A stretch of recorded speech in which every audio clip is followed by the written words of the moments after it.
So you know that when it comes to the last few years of the MCU, and in particular since Avengers Infinity War, I haven't been a fan of a lot of the films that Marvel have put to screen, and I think this generally comes down to lazy filmmaking, poor scripts, and in general, just a lack of filmmaker-driven passion that becomes more product than it does individual quality. I came into this film not expecting a complete turnaround, but Black Panther Wakanda Forever did actually surprise me because it was an MCU film that took itself more seriously, focusing on all the supporting players from that original film, introducing a few new characters that were great too, and as a whole, it was a powerful experience with much better filmmaking than we've seen in recent years from this studio. In this video, I'm going to be giving you my spoiler-free review of Black Panther Wakanda Forever, discussing the reasons why I think it's the best movie from Marvel for a good couple of years. Before I get into it though, if you want to keep up to date on any of my future content surrounding the latest blockbuster releases,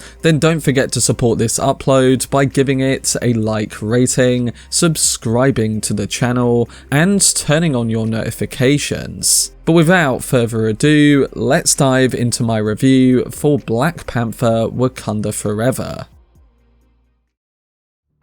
So Black Panther 2 is about individual loss, overcoming that, and the legacy of Wakanda. There's a reason that on the logo for the film, Wakanda Forever is much bigger as a subtitle than the Black Panther part of that logo, and I think as a film, it allowed Marvel to show us a side of them that I never thought I'd see. This is a film with more powerful performances, a better script, and a plot that's actually quite interesting in comparison to the plethora of MCU movies that have come out in recent years. Now, I do want to say that this isn't Spider-Man No Way Home in that it's a complete joyride of nostalgia and action scenes that deliver on characters we've wanted to see on screen for over a decade. In fact, it's the reverse to that, and I personally think that it's the best made Marvel project when it comes to the filmmaking involved. There's less action, it focuses on character, and it gives us a more cinematic film that allows a lot of the supporting players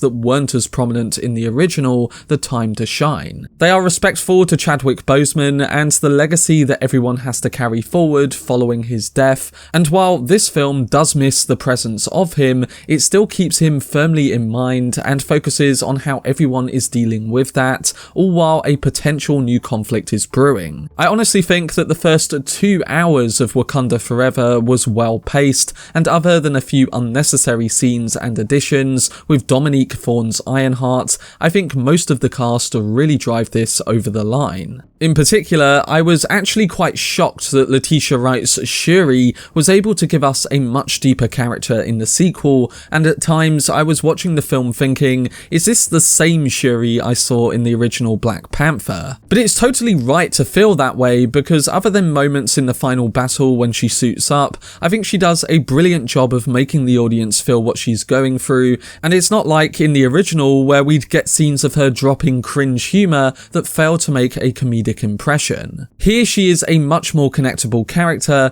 and we really understand her grief and struggles towards becoming her own figure after the death of T'Challa. The realistic answer that the film gives us is that people can move on, but they will never forget the past and those they cared about that sadly passed away. And again, I was pleasantly surprised by her performance and how for most of the film she was able to captivate me with these very ideals. Another standout is of course Angela Bassett's Ramonda, who a lot of critics have talked about in reference to potentially getting an Academy Award nomination for her performance here. While I don't think this quite reaches Oscar level, I will say that her performance is touching and she definitely was one of the standouts that again I thought was better than the original. Lupita Nyong'o and Winston Duke were also great here too, and while I did want more of them, the scenes they did get stood out and you really really feel each of their individual pain, struggles, and persona in dramatically different ways. Lupita's Nakia has moved away from Wakanda, and as the film goes on, we truly learn why she did so and how that connects to T'Challa's passing. And Winston Duke is again strong in the scenes he's in, being one of the actual funny parts of this more dramatic film, and it doesn't feel off-putting like with, say, Ironheart in the first act. Finally, there's the film's villain, Namor, who was actually on the more compelling side of villains in this universe, and while we probably could have had more of him on screen, the scenes we do get make us understand his point of view, and it correlated the central themes at play throughout. As a whole though, the performances were one of the stronger elements here, and as someone who hasn't enjoyed the scripts nor the characters in Marvel's films over the years, I was able with this film to really connect to well fleshed out characters with flawed mentalities and understand how they are truly feeling. They feel like actual people in a grounded drama at times, and again, that's a surprising thing to see in a Marvel Cinematic Universe film. Director and co-writer Ryan Coogler and his entire cast and crew have created a film that is perhaps the most emotional and personal in a franchise that we often categorize as directed towards cookie-cutter filmmaking. Here we get a mix of real-life and fictional grief,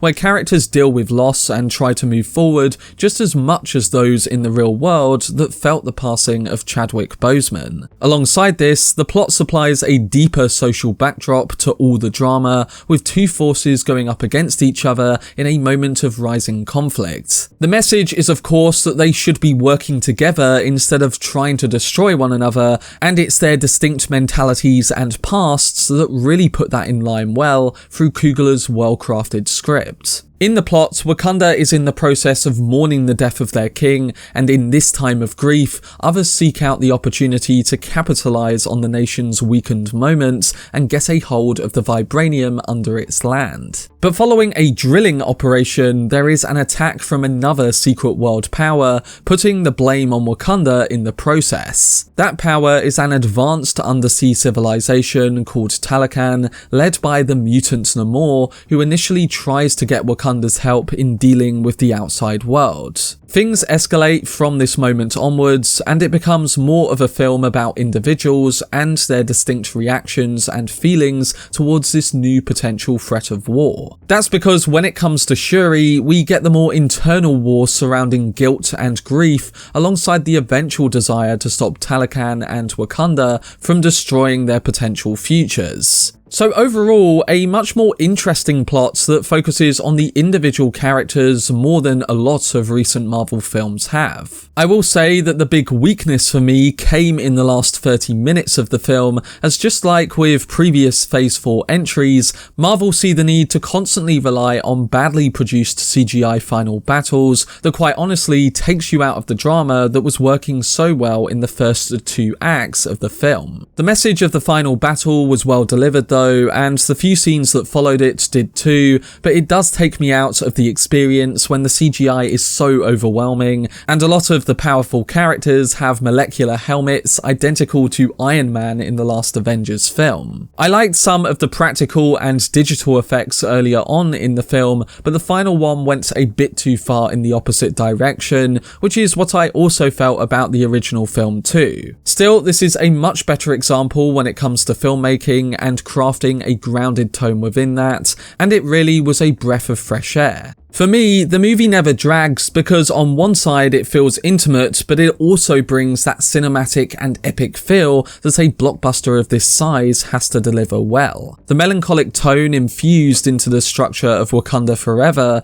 allows its epic moments to have more weight, and you feel how the sorrow is eventually channeled into something that transcends them individually. The filmmaking really helped to elevate this, and I especially love the design of Talokan, as it brought a quite unique and weird sensibility to what had been established with Wakanda. It was an opportunity to see another world within this franchise, and I think the murkier yet beautiful looks we got of that world were really solid. It was great that the production design was also aided by a fantastic score from Ludwig Göransson, who in my opinion may be the MVP of this film. His pulsating score that is on one side more melancholic and on the other quite creative as it flips between different moods, keeps it all together and doesn't feel out of place. And other than the heavy CGI third act, I think for the first 2 acts of the film, the props have to be given to the VFX teams and the cinematographer, who've actually done a much better job here. Yes, it's no Avatar in terms of the level of VFX work being put to screen,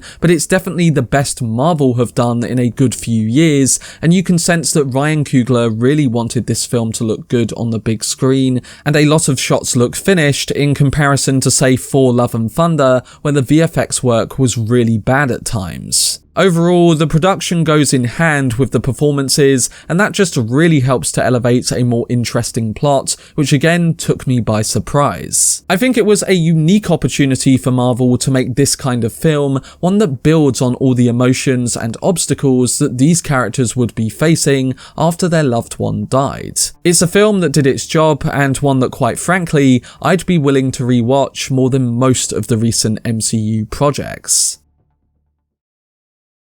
But that was my review for Black Panther Wakanda Forever. I'm giving it a rating of 8 out of 10. But did you like Black Panther 2 as much as I did, and what specifically stood out in Ryan Coogler's new film surrounding the story, the characters, and the filmmaking on display? It's all subjective at the end of the day, and I appreciate the range of reactions that will come with this sequel. So let me know down below in the comment section.